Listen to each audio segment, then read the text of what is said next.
जय श्री राम, जय हनुमान।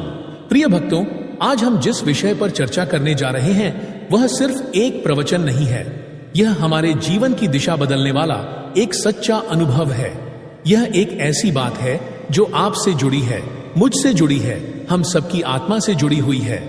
हम सभी रोज पूजा करते हैं, मंत्रों का जाप करते हैं, दीप जलाते हैं, आरती करते हैं, लेकिन क्या हमने कभी ठहरकर सोचा है कि उस पूजा में हमारी आत्मा कितनी उपस्थित है? नित्य पूजन क्या वह यंत्रवत हो गया है? हर दिन हम पूजा करते हैं, सुबह स्नान करके एक छोटा दीपक जलाकर, कुछ पुष्प चढ़ाकर हाथ जोड़ लेते हैं और मान लेते हैं कि हमने अपनी भक्ति का कर्तव्य निभा लिया। लेकिन क्या सच में हमारी आत्मा वहां थी? क्या हमारा मन उसी क्षण ईश्वर के चरणों में समर्पित था? समय के साथ जब कोई कार्य रोज दोहराया जाता है तो वह कभी कभी बोझ बन जाता है। पूजा भी एक आदत की तरह लगने लगती है, जैसे सुबह की चाय, जैसे ऑफिस जाना। और जब पूजा आदत बन जाती है, आनंद नहीं, तब वह मशीन जैसी क्रिया बन जाती है। न ध्यान होता है, न प्रेम, बस एक कर्म। संत ने कहा था, अगर तुमने रोज 10 मिनट भी भक्ति की लेकिन उसमें 1 मिनट का भी सच्चा ध्यान नहीं था तो वह भक्ति नहीं, रसहीन कर्म है। संधिकाल, जब ब्रह्मांड खुलता है। अब हम बात करते हैं संधिकाल की। आप सोच रहे होंगे यह क्या है? देखिए, प्रकृति हर पल संदेश देती है। सूरज जब डूबने को होता है और आकाश सिंदूरी हो जाता है, वह समय जब दिन और रात एक दूसरे से मिलते हैं, वही संधिकाल है। इसी तरह सुबह जब ब्रह्म मुहूर्त की समाप्ति के बाद सूर्य की पहली किरण धरती को स्पर्श करती है, वह भी संधिकाल है। यह क्षण ब्रह्मांड के द्वार खोलते हैं। यह समय देवताओं का विशेष काल होता है। कहते हैं इस समय अगर पूजा की जाए तो उसका फल 1000 गुना बढ़ जाता है, क्योंकि यह वह क्षण है जब सृष्टि के भीतर और बाहर दोनों की ऊर्जा एक जैसी होती है, स्थिर, शांत और स्पष्ट। लेकिन हम क्या करते हैं? हम में से बहुत लोग अलार्म बंद करके उठते हैं, भाग दौड़ में पूजा करते हैं, हाथ में मोबाइल, कान में खबरें और सामने भगवान की मूर्ति। दीप जल रहा है लेकिन आंखों में ध्यान नहीं। ऐसी पूजा सिर्फ शरीर से होती है, आत्मा से नहीं। और जब पूजा आत्मा से नहीं होती तो उसका फल भी आत्मा को नहीं मिलता। फल शरीर को मिलता है, संतोष नहीं, सिर्फ संतुलन। जैसे पेट भर गया लेकिन स्वाद नहीं आया। शरीर को स्थिर करो, मन स्वयं टिक जाएगा। कहते हैं कलयुग में मन को वश में करना कठिन है, पर असंभव नहीं कि मन से पहले शरीर को वश में लाना सीखो। जब शरीर स्थिर होगा तब धीरे धीरे मन भी स्थिर होने लगेगा। आप 10 मिनट पूजा करें, लेकिन उस 10 मिनट में यह प्रयास करें कि कम से कम 1 से 2 मिनट के लिए मन वहां एकाग्र हो जाए, उस दीपक की लौ पर, उस मंत्र की ध्वनि पर, उस देवता की छवि पर। यही सच्चा आराधन है। सावन, शिव का महीना, हनुमान जी का विशेष काल। अब आइए बात करते हैं इस समय की, श्रावण मास की। यह महीना भगवान शिव का है, लेकिन क्या आप जानते हैं कि हनुमान जी को शिव का अवतार माना गया है? हनुमान जी को शिव के 11वें रुद्र के रूप में पूजा जाता है। इसलिए सावन के महीने में हनुमान जी की साधना करने से भक्त को दोहरी कृपा प्राप्त होती है, भगवान शिव की भी और स्वयं हनुमान जी की भी।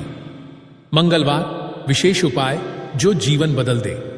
हर मंगलवार इस सावन में अगर आप यह एक छोटा सा उपाय करें तो न केवल आपकी मनोकामनाएं पूर्ण होंगी, बल्कि आपके जीवन में एक नई शक्ति, नई स्थिरता आएगी। सबसे पहले स्नान कर लें, शुद्ध वस्त्र पहने, यदि संभव हो तो शिवलिंग पर जलाभिषेक करें। फिर घर में या मंदिर में जाकर हनुमान जी के विग्रह या चित्र के समक्ष लाल चोला अर्पित करें।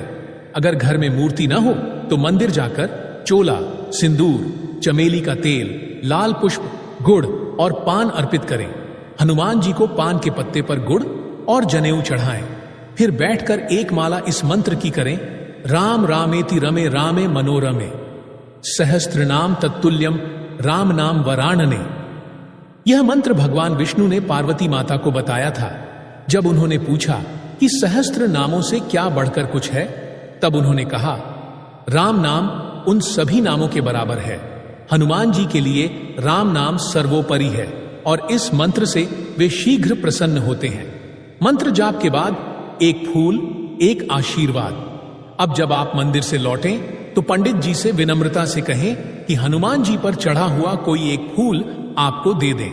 उस फूल को आप लाल कपड़े में लपेटकर अपने घर की तिजोरी में, दुकान में या वाहन में रखें। यह फूल हनुमान जी की कृपा का प्रतीक बन जाता है। जब अगला सावन आए तो उस फूल को किसी पवित्र नदी में प्रवाहित कर दें। इत्र और पुष्प, प्रेम की सुगंध, केवड़े का इत्र जो हनुमान जी को प्रिय है, उन्हें उनके दोनों कंधों पर अर्पित करें। साथ ही एक गुलाब की माला भी चढ़ाएं। यह आपके प्रेम का प्रतीक है और हनुमान जी को प्रेम से की गई हर अर्पणा अत्यंत प्रिय है। परंपराएं जो जीवन बदल देती हैं। आज भी हमारे गांवों में, कस्बों में सावन के मंगलवार को विशेष पूजा होती है। घर घर में पंडित आते हैं, ध्वजा लगाई जाती है, मंगल पाठ, सुंदरकांड, हनुमान चालीसा का पाठ किया जाता है। और इन सब के बीच एक बात समान होती है, श्रद्धा। जो लोग शहरों में चले आए हैं, व्यस्त जीवन जीते हैं, वे भी अब ऑनलाइन पूजा, वीडियो पाठ, व्रत कथा के माध्यम से इस परंपरा को निभा रहे हैं। क्योंकि यह परंपरा नहीं, यह शक्ति है। यह हनुमान जी का वरदान है। हनुमान चालीसा नित्य का अमृत। हर दिन अगर आप हनुमान चालीसा पढ़ें, चाहे सिर्फ एक बार ही क्यों ना हो, और मन से पढ़ें, तो आपके जीवन में वो स्थिरता आ जाएगी जो आज की भागदौड़ में खो गई है। अगर कभी ध्यान बिखरे तो दिए की लौ को देखिए, उसकी थरथराती रोशनी को निहारिए। धीरे धीरे मन स्थिर होने लगेगा। दीपक हमें बताता है, स्थिर रहो, जलते रहो, अंधकार को रोशनी दो। क्या भगवान सुनते हैं? क्या वह कृपा करते हैं? ये प्रश्न हर साधक के मन में आता है, विशेष रूप से तब जब हम पूजन करते हैं, नियम निभाते हैं, लेकिन फल प्रतीत नहीं होता। लेकिन याद रखें, हनुमान जी कृपा जरूर करते हैं, लेकिन वह कृपा अक्सर उस रूप में नहीं होती जैसा हम कल्पना करते हैं। वह हमें संकट से बचाते हैं, हमारे जीवन में बुरे समय को टालते हैं, मन की स्थिरता देते हैं, संयम की शक्ति देते हैं। कई बार संकट आते आते रह जाते हैं, लेकिन हम समझ नहीं पाते कि वह संकट क्यों नहीं आया। यह भी हनुमान जी की कृपा है। वीडियो पसंद आए तो लाइक करें और बजरंग बली के भक्त कमेंट बॉक्स में जय बालाजी जरूर लिखें। जय बजरंग बली, जय श्री राम, जय हनुमान।